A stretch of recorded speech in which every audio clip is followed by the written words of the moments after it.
Fala pessoal, estou aqui no aeroporto de Congonhas, que eu estou indo para o Líbano, brincadeira. Mas eu tenho a chance, né, de poder perguntar diretamente, a oportunidade, o privilégio de poder falar com o Reni. Então eu vou deixar aqui uma pergunta para o Reni responder. Espero que todo mundo do canal consiga se informar um pouco mais sobre o que está acontecendo.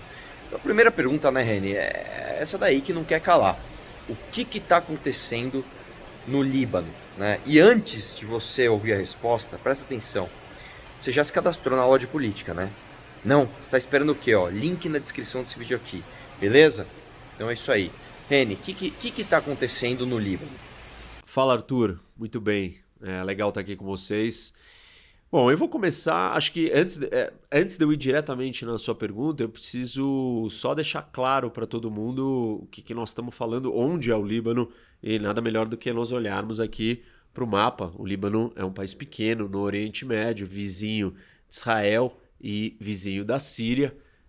O Líbano, por ele estar localizado na costa aqui do Mediterrâneo, ele tem uma importância geopolítica, uma importância geográfica, um posicionamento bastante relevante. Essa região toda aqui da costa do Mediterrâneo é o chamado Levante, e aqui historicamente sempre foi um ponto de acesso, de rotas de comércio da Ásia e de conectar então todo o Oriente com o Ocidente através do mar Mediterrâneo. Os europeus vinham navegando no Mediterrâneo e chegavam aqui, que era o ponto de encontro, a porta de acesso para tudo que estava vindo desde a China, Índia, Irã, enfim, mais próximo para acessar pela costa. Então, é uma região muito importante, essa região do Levante, e o Líbano é um país pequeno e um país estratégico porque ele está localizado nesse lugar. Então, indo para a sua pergunta especificamente, Arthur, nós assistimos um monte de pessoas protestando na rua, e não era qualquer protesto, as pessoas armadas com fuzis e tiroteios.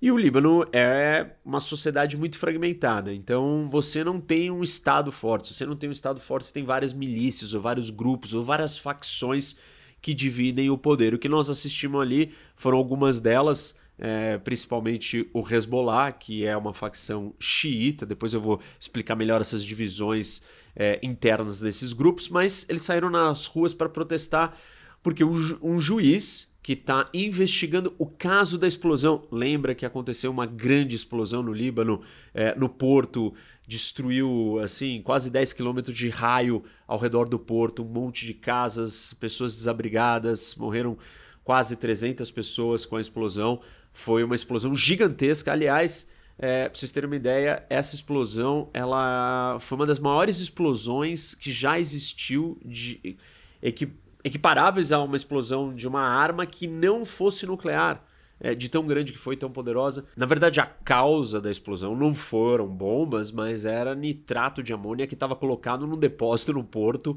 parado lá desde 2013, e cada uma dessas facções que eu estava dizendo que existem no país ficava jogando a responsabilidade para o outro, ninguém resolvia o problema. Alguns acusam o Hezbollah, que é uma organização terrorista que está sediada ali, enfim, muito bem armada, de ser responsável, porque o Hezbollah controla muito do que acontece no porto. Mas enfim, tudo isso está sendo investigado por um juiz, e o juiz começou a intimar ou acusar algumas pessoas, e essas forças políticas que estão no poder não gostaram porque envolvia aliados deles na acusação da investigação e querem acabar com a investigação do juiz. Pediram para que o juiz fosse retirado do caso e saíram nas ruas para protestar. E aí começou a entrar em choque essas facções. Alguns atiradores, dizem que alguns atiradores estavam no alto dos prédios e começaram a atirar no pessoal do Hezbollah que estava andando ali embaixo. Eles responderam e acusam, na verdade, o Hezbollah de querer criar uma convulsão social, um problema, para não ser investigado a fundo quem que causou a tal da explosão. Só para vocês terem uma ideia, o porquê que essa explosão é importante, porque ela destruiu o resto do que o Líbano já estava numa situação muito difícil econômica. Covid já tinha criado problemas ainda maiores para a economia do país. O Líbano tem um monte de problemas com refugiados, porque ele é vizinho da Síria. Tem a guerra civil da Síria, que trouxe refugiados para a Europa e trouxe refugiados para o Líbano. Tem refugiados palestinos. Então, o Líbano é o país que tem o maior número de refugiados per capita do mundo. 20% da população do Líbano hoje são de refugiados, principalmente da Síria e da Palestina. Então, tem muita instabilidade, a situação econômica está muito ruim. Aí veio a explosão e destruiu o porto do país. Enfim, a situação anda muito ruim. Em 2019 já tivemos muitos protestos. Então a coisa não andava bem e agora, imagina, né? Crise econômica, Covid, porto destruído, vizinho de guerra, refugiado, falta energia no país. E aí você tem protestos por uma investigação que vai acusar outros grupos. Então esse foi o estopim. Uma segunda pergunta, cara. Você falou de facções. Explica um pouquinho mais sobre essas facções. Como que é formado o Líbano? Arthur, esse é talvez um dos grandes problemas do Líbano e o que mantém o Líbano na condição que ele está, que é a maneira como foi construída a estrutura política do país. E depois da Primeira Guerra, que a França ocupou o Líbano, ela criou um sistema político de divisões entre facções e grupos, isso para proteger ou preservar uma minoria cristã. Só que depois dessa estrutura criada, isso se perpetuou no país e ela existe até hoje. E essa estrutura, enfim, acabou levando à guerra civil, outros conflitos, sempre interferências de potências externas e dividiu o país em 3 grandes facções ou 3 grandes grupos, que são os muçulmanos sunitas, os muçulmanos xiitas e os cristãos maronitas. Esses 3 grupos dividem o poder. Então você tem o presidente, o primeiro-ministro e o líder do parlamento sempre dividido entre esses 3 grupos. E tudo só pode ser feito com consenso. Então o país fica trancado e cada um desses grupos acaba protegendo, querendo cuidar dos seus aliados e da sua parcela da população. Mais ou menos seria dizer que o Líbano não construiu uma unidade nacional em termos de estrutura de governo do país. Ele não está organizado onde a identidade nacional ou os interesses do Líbano estejam acima dos interesses desses 3 grupos. Tem muito embate entre os 3 grupos, o tempo inteiro.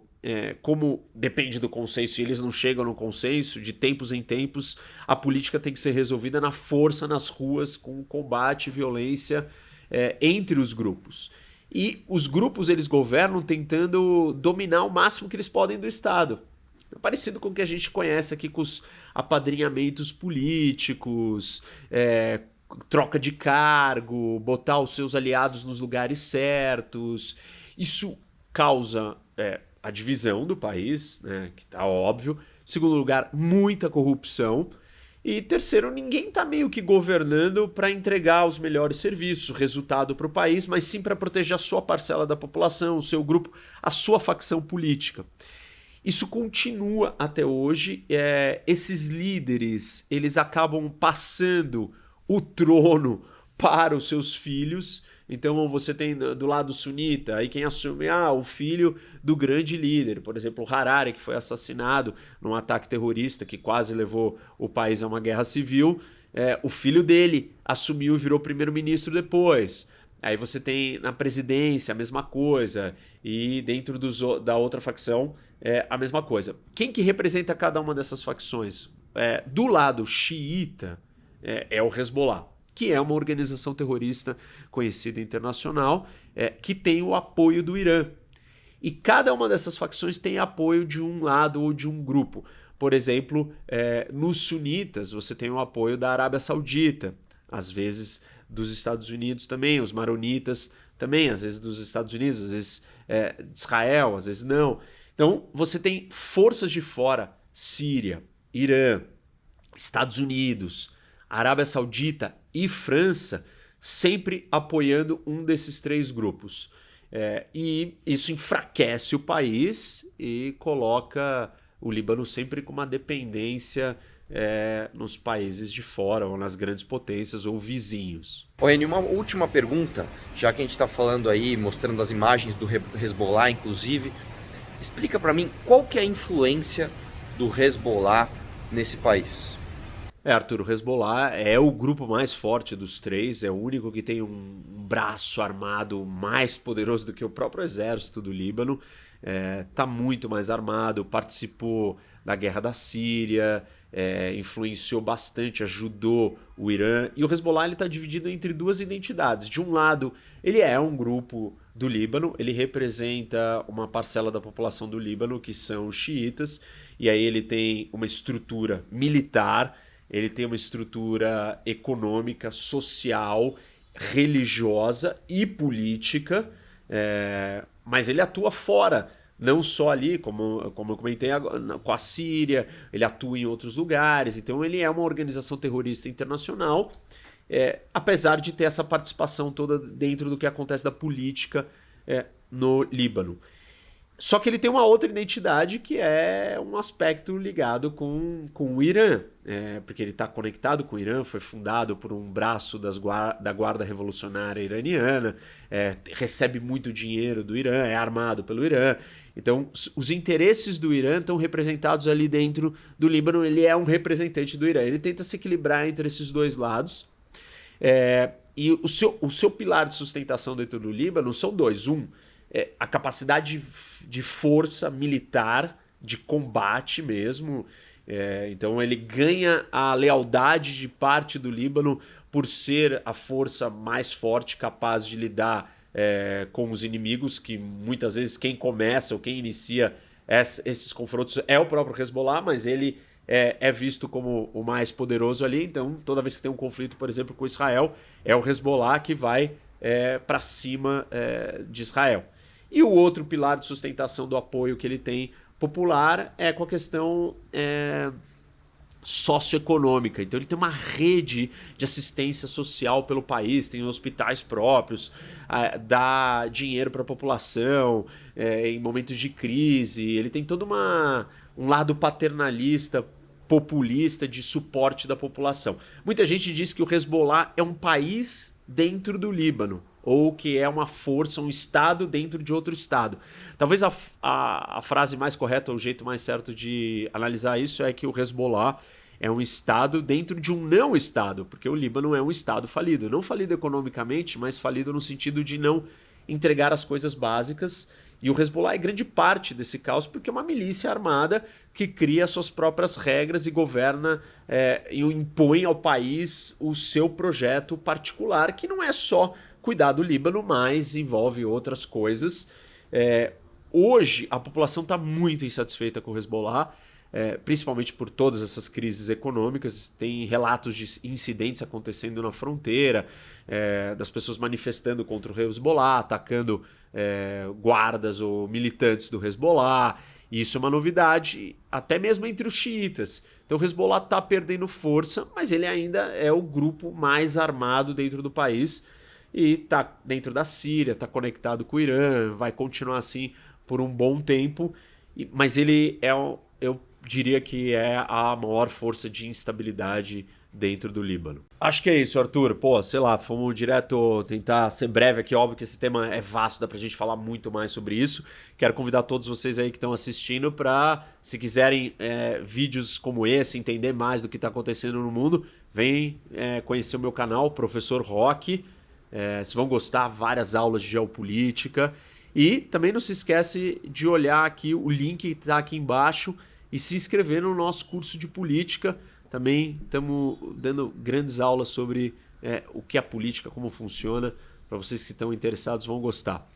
É isso aí, gente. Valeu, Arthur. Até mais.